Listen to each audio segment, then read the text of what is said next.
Back to the second video on a little sigma notation before we get into section 5.2 with Riemann sums. So the first thing we're going to do in number 3 is we're going to use algebra equations to find the sum. So we're going to look at this expression, and in order to use the algebra equations that you see here, we are going to expand the summation. So we have the summation from I is equal to 1 to n of 9 plus 12i plus 4i squared. Then we're going to split up. If you notice, I have a third rule over here. The summation of a sum is equal to the sum of the summations. So with that, I'm going to say, okay, well, let me leave a little more room over here. That is equal to then the summation of 9 from I to n plus, then I've got a 12i, so knowing that it's going to be a 12i, I'm going to pull the 12 through and take the summation of I from I is equal to 1 to n, because you know we have the rule where we can bring the constant, if it was in here, we could bring it out front. So I'm going to leave that and then say plus. Then the last one also has a constant factor, so I'm going to pull the constant out front, and I'm going to say the summation of I from I is equal to 1 to n of I squared. So now we have our summation set up, and now we're going to substitute in our rules. So I'm going to take the summation of I that I see here, and then I'm going to substitute in the expression that you see in the chart here. And then I'm also going to take the summation that you see here. Can't see the blue very well. And I'm going to substitute it in for that. So here we go.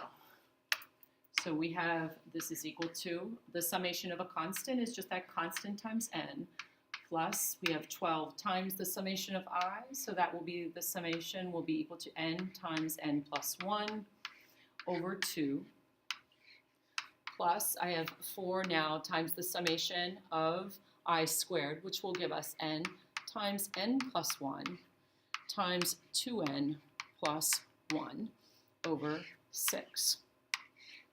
Seeing that I have a denominator of 6, I think I'm going to stick with the 6 here. And I see that I have a denominator of 2. At most, I could simplify the last one by making it a 3 here and a 2, and it's really not going to help me to mix each of them if I want to simplify the fraction. So what I'm going to do is leave it a 6. Leave it a 6 in the denominator, and I'm going to get a common denominator of 6. So if I do that, then I would multiply the first by 6 over 6. I'm going to multiply the second fraction by 3 over 3. And then I'm going to simplify. So let's see what that gives us. So it gives us 54. 6 times 9 is 54n. And remember, that's going to be over 6. Plus, then I have 3 times 12, which is 36. And it'll be 36 times n squared plus n. And that would be over 6, 3 times 3.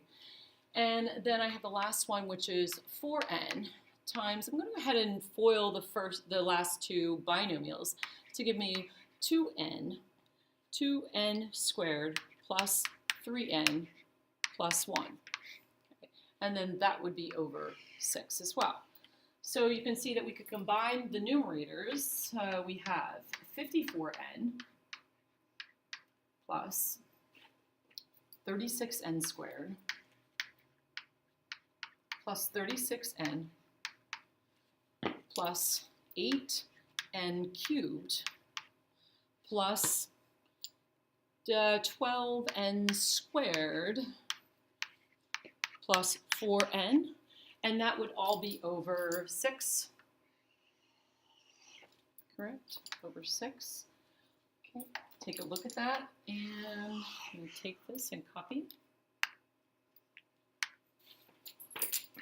So now we have the summation. So I have now the summation of 3 plus 2i squared from I is equal to 1 to n is equal to that summation. Now I can add like terms. So I look for the highest degree term. I've got 8x cubed. So it's equal to 8n cubed And then I've got some squares. I got 36n squared plus 12n squared. So I've got 48 plus 48n squared. I've got 54 plus 36 plus 4.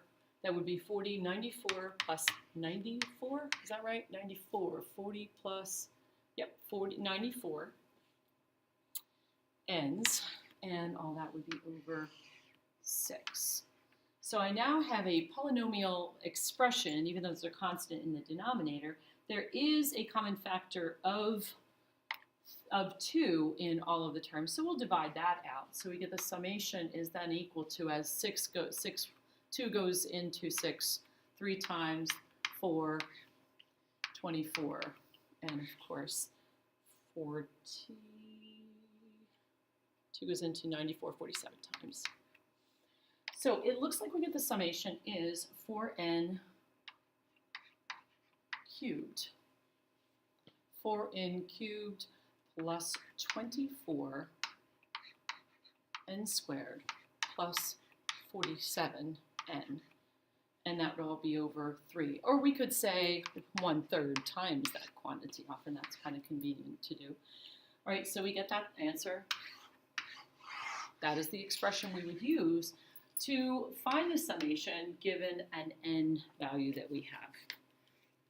Now, if n is small, then we would, of course, probably just want to plug it back in as we did before. But if n is large, this gives us a convenient way to find our summation, and very quickly so. Okay, that's it for this video. And